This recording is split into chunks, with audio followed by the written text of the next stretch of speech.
Ada bagusnya waktu itu yang menjadi mediator CMI, Crisis Management Initiative, ini mempunyai pimpinan yang dia sangat tegas. Dia sampaikan bahwa kita datang ke Helsinki, kemudian duduk di sini itu untuk berunding menyelesaikan persoalan.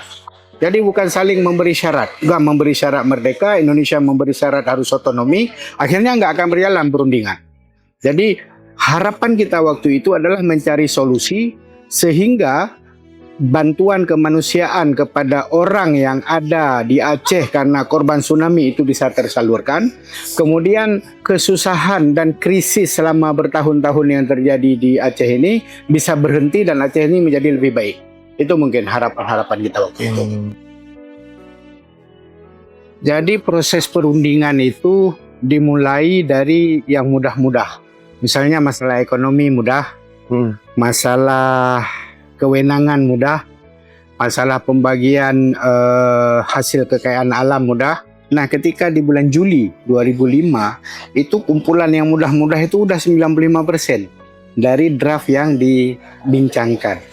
Sehingga timbul satu perasaan bahwa kita ini sudah 95% menyetujui, masa gara-gara 5% ini bermasalah. Jadi yang paling bermasalah itu yang pertama adalah tentang partai politik lokal. Jadi pemerintah tidak menerima adanya partai politik lokal. Sedangkan GAM itu adalah deal breaker. Kalau misalnya masalah partai politik lokal ini tidak disetujui, berarti kita akan tidak menyambung proses perundingan. Dan mereka menolak. Nah, kemudian akhirnya ada solusi lah. Solusinya yaitu adanya pergantian wording tentang pendirian partai politik lokal. Intinya partai politik lokal diterima, tapi syaratnya harus ada beberapa bulan untuk proses menyiapkan undang-undangnya. Jadi yang paling berat itu masalah terkait dengan partai politik lokal. Jadi dalam pembahasan di Helsinki itu ada 3 komponen yang memang diperhatikan. Yang pertama itu tentara GAM, mantan kombatan, maksudnya kombatan GAM. Kemudian yang kedua tahanan politik.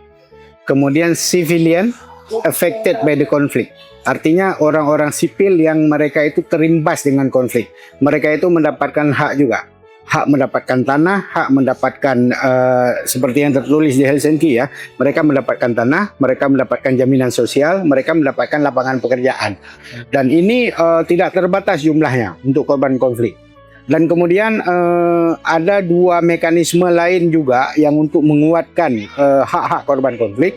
Itu adalah yang pertama KKR, Komisi Kebenaran dan Rekonsiliasi. Kemudian yang kedua ada Pengadilan HAM. Pengadilan HAM ini sebenarnya adalah salah satu upaya untuk menegakkan keadilan sehingga keluarga korban itu mendapatkan keadilan.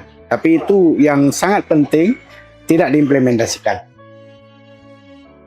Jadi proses reintegrasi ini menjadi sangat penting sehingga kelompok korban konflik, kemudian mantan kombatan, mereka itu bisa mengejar ketertinggalan masyarakat yang lain.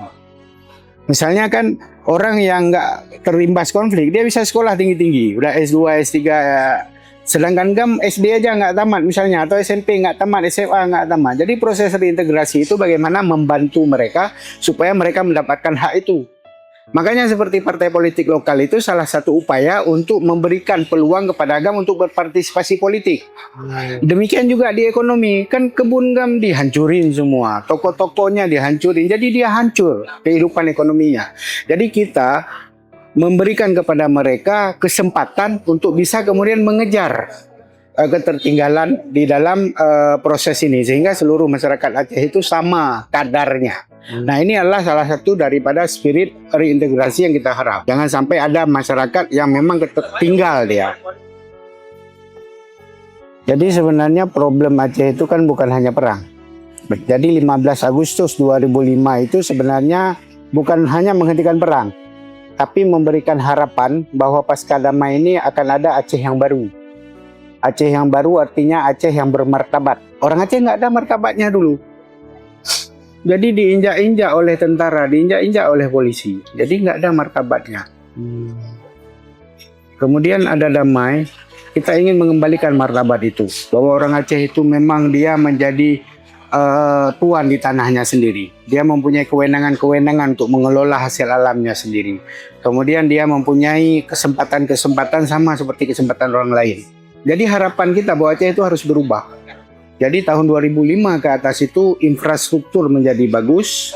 Kemudian harapan kita ya, kemudian orang Aceh bermarwah kembali, bermartabat kembali. Kemudian yang satu lagi yang penting bahwa orang Aceh itu jangan dizalimi.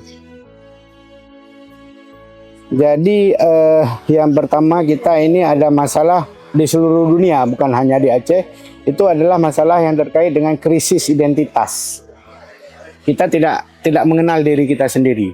Jadi amanah wali dulu kepada orang Aceh itu supaya geturi droge, getu sodroge. Dia mengenal diri dia sendiri, siapa dia, apa sejarahnya, bagaimana orang Aceh ini berdiri, siapa orang Aceh, apa jejak orang Aceh di dunia internasional. Itu harus kita pelajari. Kita pernah ratusan tahun menguasai Selat Malaka, pernah berkomunikasi diplomasi dengan negara-negara Eropa. Maksudnya ini kan sebuah hal yang sangat maju.